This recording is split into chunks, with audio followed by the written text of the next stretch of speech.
All right, now let's do some fan questions. What's up, Chael? Paul here. First off, I love the content, man, so keep it up. So my question to you is, I've read a ton. I mean, we've all seen a ton. We've heard a ton of opinions, and it seems to be a universally accepted fact that MMA gloves, specifically 4 ounce gloves, do so much more concussive damage or knockout power, whatever you want to call it, when being compared to boxing gloves. I mean, people have said, oh, if Conor McGregor were wearing 4 ounce gloves when fighting Floyd Mayweather, he would have knocked Floyd Mayweather out. And in my limited experience, I completely disagree. And I've read very little affirming what I think. To me, MMA gloves hurt the face so much more. I mean, they absolutely suck to be hit by. It's painful, it's terrible. But boxing gloves seem to take that same force and disperse it straight to the brain. So I'm curious for your opinion, man. So I can't confirm or deny what you just said. I think that you brought up a very interesting point. Look, let's just talk about perception and optics. Okay, the sport used to be contested with no glove whatsoever. Then eventually you could wear a glove if you wanted to, for whatever reason. Whoever thought of that rule, little bit of a weird one in hindsight, but you could wear a glove if you wanted to. What was surprising is the heavy hitters all wore gloves. And that's where the grappling glove came from. I'm not talking about, for you guys with great memories, the Art Jemerson, where he walked out and one hand's got nothing on it and one hand has a boxing glove. And I'm not talking about that weirdness. I'm talking about the Tank Abbotts of the world. I'm talking about the Don Frys of the world that came in and looked to knock people out. I'm talking about the Maurice Smiths of the world who came in as these heavy strikers looking to put somebody down, chose to put a glove on their hand. And that was a very bizarre thing, but all of those guys said, no, no, no. The glove protects my hand. It doesn't protect the target. That is against logic, but that's the reality. I'm putting a glove on my hand. It allows me to hit the other guy harder. If I don't put a glove on my hand, if I don't wrap my hand, I can only hit so hard or I'll break my own hand. Well, that was a very interesting experiment that was opposite of logic. It would just appear to you if you put a glove on your hand, that's going to protect the target. Turned out it wasn't true. Okay, fine. Well, once we're armed with that evidence, then the question does become, how many ounces is the right amount of ounces? Should it be 8 ounces? Should it be 6? Should it be 4? And then you get to fight both sides of it. Well, the fewer the ounces, the safer it makes the sport. The closest it gets to a bare knuckle, which we now know is what will force the striker to throw less hard, is safer for the sport. So you start having this back and forth, and you really just confuse everybody. And at some point, you have to write a number down, put it in the books, and move forward with it. That's essentially how we got to this whole 4 ounce business. But I hear what you're saying about the disbursement of pressure if you're wearing a 12 to 16 ounce boxing glove. I had not thought about it in those terms. But I'm trying to use myself, and you've caught me on the fly, and I will use a heavy bag by example. When I am doing rounds on the heavy bag with Coach Clayton, I love to change and go to the body. I don't believe I've ever thrown a body shot in my life in competition. I don't think they're very rare. In fair, not just to me, they're just very rare shot to land in mixed martial arts, more common in boxing. But one of the reasons I love to change elevation and start digging that bag down to where the body would be is it sounds so good. I can hit that bag so incredibly hard, thus making Clayton happy. I don't do that when I hit the bag with an MMA glove. I've never realized that. I've never even thought about it till you brought this up.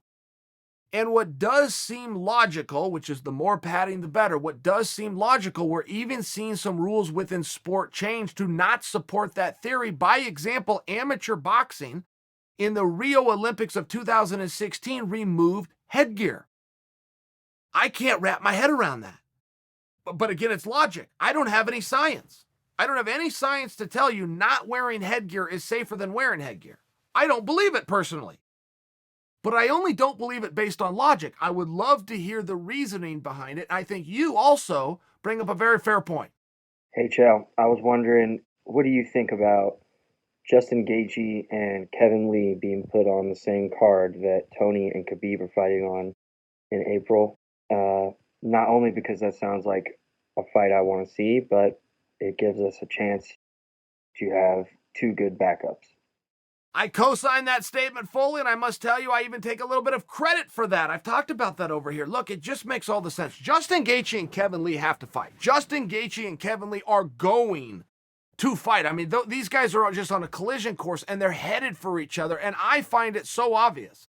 I can see that, and I also like what you said, which in fairness to me, I had mentioned a few days ago, but I think you do make that fight on the same card as Tony and Khabib.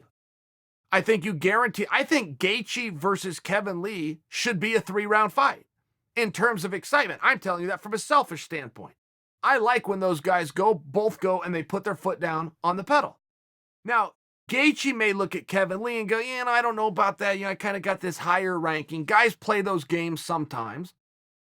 But if you were to rewind the tape 20 months, Kevin Lee was the number one contender in the world, and he wasn't denying any opponents. I don't suggest for you that Gaethje has denied or would deny Kevin Lee. I'm just telling you that could be one of the problems when Gaethje's looking at that. Gaethje's going, look, I'm a top guy. I'm looking for a world title fight, period. And I've earned the right to it. Justin, yes, you have. And you are correct. But Kevin Lee could make the same argument. And before he got off track just a little bit and then jumped right back on the tracks, he did have that spot. I feel like those guys are headed for one another. I always felt that, I do feel that Justin's argument is strong, and I also think when you put that in conjunction with the fact that Justin said, I want that spot. I want to be the guy in the batter's box that gets pulled out at the last second to fight either Khabib or Tony, a fight which has fallen through, in all fairness, 4 times. This is the 5th time that fight was booked. I think that's reasonable and responsible of Justin Gaethje. Justin Gaethje followed his own thought by saying, I have a hard time being motivated to train for a fight that doesn't actually exist. It would seem to me that we can solve that problem by just giving him an opponent on that same card. And I think that opponent needs to be Kevin Lee. What's up, Chael? This is Dave in Kansas City. I've been a big fan since you beat up Paulo Filio a couple times back in the day. Anytime you were on a card in the UFC, I'd have my friends over and we'd sit around, drink beer, and watch the fights. One of my friends pointed out at some point you have a rib that kind of protrudes out a little bit. And was that just from cutting weight, dropping down to 185, or was there an injury there, or should I just go kick his ass for saying that about you? That's very funny. I have a friend that calls that my stomach troll and teases me nonstop about going on television with my shirt off and having that rib stick out. So of all the injuries I've had, and I don't know that I've really had any injuries. I've been very lucky, but of all the pain that I've had in a lifetime of that sport, that is by far the worst pain ever. So all that happened there, I was in college. I was in a wrestling match with a gentleman named Rusty Cook. We were wrestling for the Pac-10 championship, and somehow I went down on the mat, whatever move took place, and that rib went out. And it hurt so bad. Oh my goodness, it hurt so bad. So I finished the match, and the big problem that I had was that was the Pac-10 championship, which meant the national championship, which, by the way, was my last chance at a national tournament. It was my senior year. It's only 2 weeks away. Oh, I'm in the worst pain of my life. And the injury itself was bad enough. You want to know what really hurt? I went to the doctor. And, they look at it. I can't remember, X-ray or MRI, whatever they do to look at a rib. And one thing on a rib injury is there's no way to cast it. It's not like an arm where you put it in a cast. A rib injury, and the doctor's the one that told me this. He goes, look, your rib has popped out. There's nothing for it to go back to. It has torn through all of the ligaments and all of the cartilage. That no longer exists. It's not a matter of push your rib back into place. There's nothing to then hold it in place. Here's what hurt. You ready for what he said to me? He said, this is going to continue to be painful for you until the nerve endings all rub on each other so much that they die. Once your nerve endings die, your pain will stop. And for some reason, there was something about that was worded, that almost made me double over in pain. But that's why that rib still sticks out. It's got nowhere to go. Hey, Uncle Chael, this is Cameron Hughes coming at you from Tennessee. I gotta ask you, as the MMA GOAT of trash talk, what is the worst line of trash talk you've ever heard For me, it's either Ken Shamrock's "I'm gonna beat you in the living death" or Tito Ortiz's "Juicy Juice" thing. Thanks.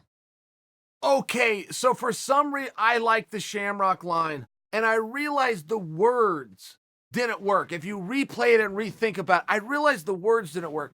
You want to know what? This has nothing to do with trash talk, but you want to know another one where the words just didn't work. But it kind of sounded cool when the guy said it. You had to reflect a little bit later. Kurt Angle, the Kurt Angle, WWE big star Kurt Angle, wins the Olympic championship. Olympics are aired on NBC. They interview him right after the match. He's covered in sweat. And here's what he said. He said, "If I die tonight, I'll be the happiest man alive." And when he said it, I'm like, wow, what a cool thing. You know, this is a really happy moment for Kurt. Then I started thinking about, wait a minute, if you die tonight, you can't be the happiest man alive. You're dead. It was one of these where it just didn't work. And I felt like Ken Shamrock's beat you into a living. It still kind of sounded cool the way Ken delivered it. My own opinion. The worst line of trash talk, broad stroke without just identifying specific, but are the guys that have a pocketed response. Anytime a guy has a line that he's just dying to deliver, and he goes out and delivers it, not only can you tell in his eyes, in his tone, in his body language, not only do you know that that was pocketed, you'll see this even on political stages and debates, where somebody shows up with a line and they look like the cat that ate the canary. They're so happy to deliver it. And there's something about the audience who picks up on that instantly, that was not organic and that was not thought out. They see right through it and they go dead silent, and there's the candidate or the fighter standing there waiting for the applause that never comes. Those are the really cringeworthy moments, and I would always encourage a guy, go ahead and prep for a test. If you know you got a test, if you know you got a microphone coming in for you, go ahead and prep for it. Have a few lines. But listen to me when I say that. Have a few lines. If you're going to drop something that you just believe is a nugget and a gem and gold, when you're envisioning this before you go out and deliver it, picture the crowd's reaction, which could be one of three things. Thumbs up, thumbs down, or silent. And then have something to come on the back of that. My name's Eric. I'm from Northern Kentucky. So Frankie Edgar is taking Brian Ortega's place in the main event against the Korean Zombie, but is also scheduled to fight a month later against Corey Sandhagen in the co-main event. Now, with the amount of damage that Korean Zombie consistently deals to his opponents, is it realistic for the fans as well as the UFC to expect Frankie Edgar to fight Korean Zombie and then a month later be good to go against Corey Sandhagen? And if he's not, is that fair to Corey Sandhagen with how this all has played out? Would love to hear your thoughts. Thank you. All right, let me say this. Let me say this as delicately as I can. And I very much appreciate you you made the video and you sent it in and you watched this. I want to make sure I say this to you. Just really, really. That's the stupidest question that I've ever been asked. But you're not a stupid guy. Okay, let me tell you why I can't call you a stupid guy. Start at the very beginning. As soon as Frankie Edgar was pulled to go in against Zombie, the second that happened, the Sandhagen fight no longer exists. That's why I told you it was a stupid question. Here's why you're not a stupid guy. I was in that exact same spot. I had a contract, and I was supposed to fight Forrest Griffin in December.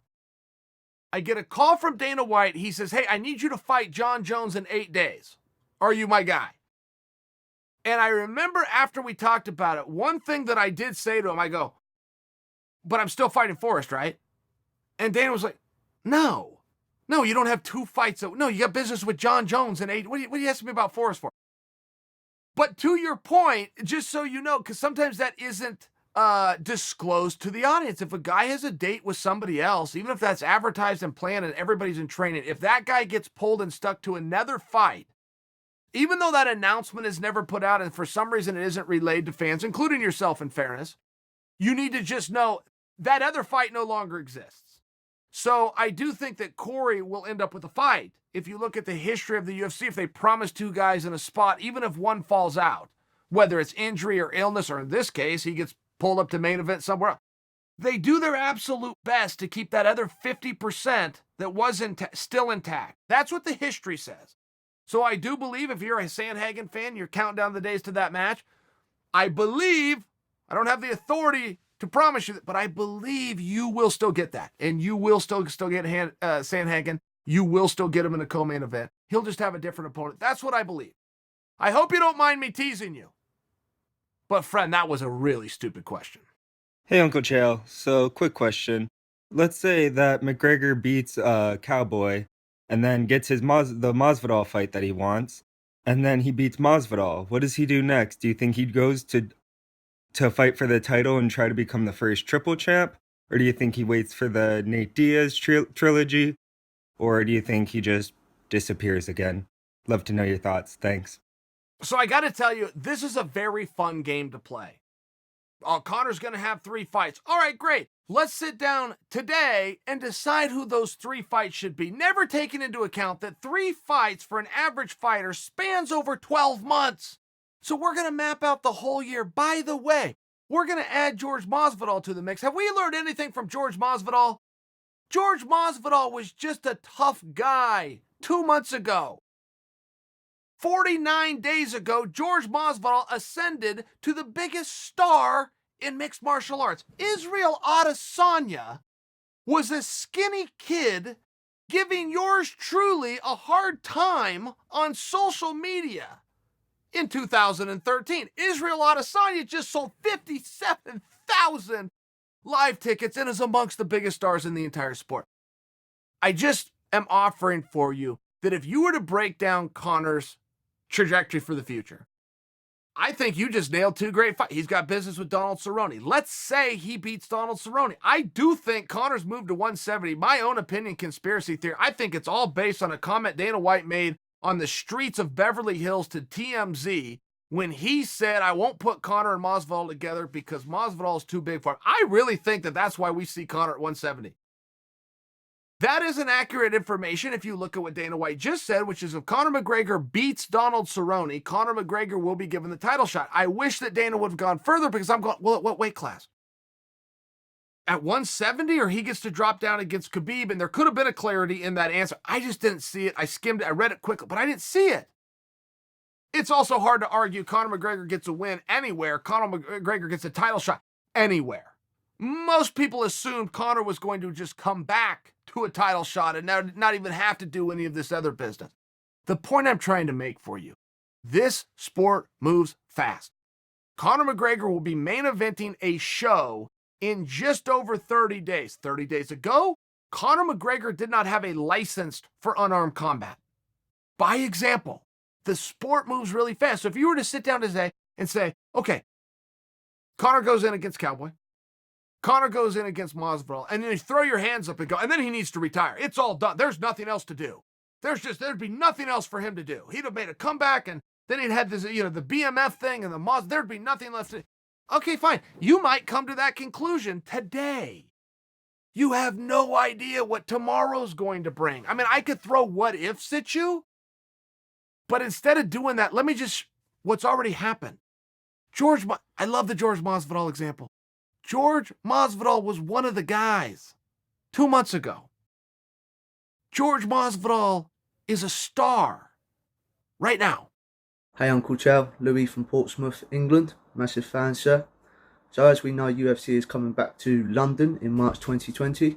I personally believe they will try and fix Leon Edwards versus Tyron Woodley as the co-main event or main event. So my question for you today is, if that goes ahead, who have you got as the winner and why? Thank you, sir. Okay, so I might be bringing you some bad news on that. Tyron Woodley said, late last night, I saw this. I was laying in bed, like 11:30 at night when I first saw it. Tyron Woodley said, I'm not coming to London to fight Leon Edwards. I believe his exact quote was, F that. Now, I interpret that to mean I'm not fighting Leon Edwards. That's what I interpreted it to mean, but that's not actually what Tyron said. He said I'm not going to London to fight Leon Edwards. So I'm not certain whether that fight is on or off. It appears that day, one thing about Tyron Woodley, and Tyron drives some guys nuts. He doesn't drive me nuts at all. I like when Tyron talks because you can always just trust him. You might not like everything he says. You might love some of whatever it is. You at least have your answer. That has been a real history of Tyron. Tyron doesn't really play games or use the media to manipulate and get his name out there. He uses the media to give a message. If someone asks him a question, he answers the question. I do take him at his word that he's not going to London to fight Leon Edwards. I think if you continue to put that fight together, you are likely wasting your time. Likely. But I suppose in all fairness to the article I read, it didn't specifically say he won't fight Leon Edwards. He was talking about London. So you just might get that match. And when you do look at it, it's very interesting because a big part of this is how is Tyron going to respond? And that's a question that everybody has to ask of every athlete that reached such a high point like Tyron did and now has to start back over and climb back up. It's really what fighting is about. Somewhere over time, the term fighting became corrupted and it's all about punches and kicks. When I was growing up, it's about who can move forward when it's hard to move forward. Who can answer the bell one more time? Who can get up when they would rather stay down? That's what fighting meant. So everybody has to go through that. And right now, it's Tyron's turn. I do think stylistically, Tyron is a very bad idea for Leon. And before you think I just disrespected a guy on an 8-fight win streak who hasn't lost in a couple of years, I'm just sharing with you as an outsider who doesn't have to get in there. I got to stay on the outside and just observe this fight. It seems as though Tyron would be a disaster in terms of choosing a match. If you're in Leon's spot and you get to call somebody out, I could think, at least on paper, of a few easier ideas. If GSP and John Bones Jones were the same weight class, who do you think would win the matchup, just considering their skill sets? Cheers. All right, these guys are really separated, so we don't even really get to have too much of a make-believe and a what-if and an X and an O's. And in a perfect scenario, if we could get them together, they're just separated in too much weight. So I'm going to answer your question with 3 letters, GSP. Hey, Chael, Bobby here, big fan. I got a question for you about Connor's comeback in overall. So the question is, do you think he still has the same wilderness, the same hunger, the same fire in him? Obviously, with all that money, it's hard, but how much you think he still has it? You know, he said no more whiskey, waking up early, going to sleep early, training, you know, all that. Just give me your opinion on that. And also the second question is, he announced 3 fights, and the question is, let's say he beats Cowboy at 170 January 18th. Let's say he beats him. Now, I was confused a little bit because if he beats Cowboy and then he goes to Masvidal, which we all want, it would be a fun fight and everything. But let's say he goes there and then he beats Masvidal and then he wants to participate for a title shot. But then Gaethje comes all of a sudden and say, you know, I was good too. You know, I had wins, knocked down Cowboy, had streak. You know, I'm amazing too. So, you know, what about me? So, do you think after Cowboy he has to go for Gaethje and kind of clean that conclusion about who's going to get the title shot? Or he has enough leverage in UFC to just go Cowboy, Masvidal, let's say he both wins, and then Khabib or Tony? I was just a little bit confused about Gaethje there. So if you can give me opinion, I would appreciate it, man. We all love you. Thank you for all the content. All right, so Bobby, I got to tell you, within your question, you asked a lot of questions, and I lost track after the 4th question, but I'm still going to give it a shot here to answer you. So, my opinion on Conor changes, it seems, on a daily basis. Okay, it did seem, why 170? It seemed as though there was a couple of schools of thought. Is it George Masvidal? Is it, look, doesn't want to be in the gym and just doesn't want to make the weight class? It just seemed like, whatever the backstory is on this 170 business, I personally, for whatever reason, I'd like to know it. Now, that really largely all got erased when a picture surfaced on social media of Conor in training this week, and he looked like $1 million. I mean, this guy looked fantastic. He's dripping and he's lean, he's muscular. You know, they say a picture's worth 1,000 words. My goodness, in this case, it really was. And I think any of the parts about him leaving 155 and the new weight class is 170 or he's not working, man, I don't really see those things. And then his coach comes out, and his coach Owen comes out and he's talking about, you know, Conor's very structured. Training is very regimented, unlike the sporadicness that we had for Khabib. And one thing about Coach Owen or Coach Kavanaugh, these guys just seem to tell it like it is. Like it or not, here's the answer.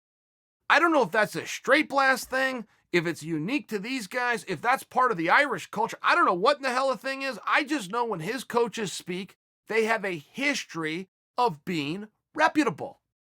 That's the way it is. So I think if you look at Conor, one thing about it, it does need to be one step at a time. I mean, this is no different than a tournament or the playoffs in the NBA. It's very tough if two teams meet up in a playoff situation and all of a sudden they're trying to play the next team and the following team in the finals game when they're still in the best of 7 right here, right? I mean, it's one of those things. Cowboy Cerrone is not a foregone conclusion. Cowboy Cerrone versus Conor McGregor is a big question mark. What's going to happen there? I could talk to you all I want about Conor looks like $1 million, and he does. I could then bring up a photograph of Cowboy Cerrone and tell you who else is taking this pretty damn serious, and who else is planning to get a win, and who else has a good little storyline to go on advance to George Masvidal. I mean, there's a lot of ways to go with this, and there does appear to be a star power around Conor where we're more than happy to make a foregone conclusion, but Donald Cerrone has other thoughts. And I think that we should just enjoy what we have right now. I really do. I think before we get greedy or we start looking ahead or we start pulling the Masvidal or the Nick Diaz or the George St. Pierre or the Khabib Nurmagomedov, any which way, Justin Gaethje, there's so many great options right now. But I do think that if we're going to be fans, we need to show an appreciation to having great options. There's some weight classes where that just doesn't exist. There's even some top athletes where that just doesn't exist. For Conor McGregor, there seems to be a story that is more than willing to navigate and move along with him at his leisure. But he's very fortunate. Not everybody has that. So let's just time out for a minute. Let's look forward to Donald versus Conor. Let's look forward to all of it. The press conferences, the backstory of why this weight class is, the where do they go from here, the breakdown, the analysis, the fight itself. But let's stop at that. Let's not set ourselves up for disappointment. Let's stop for now at that.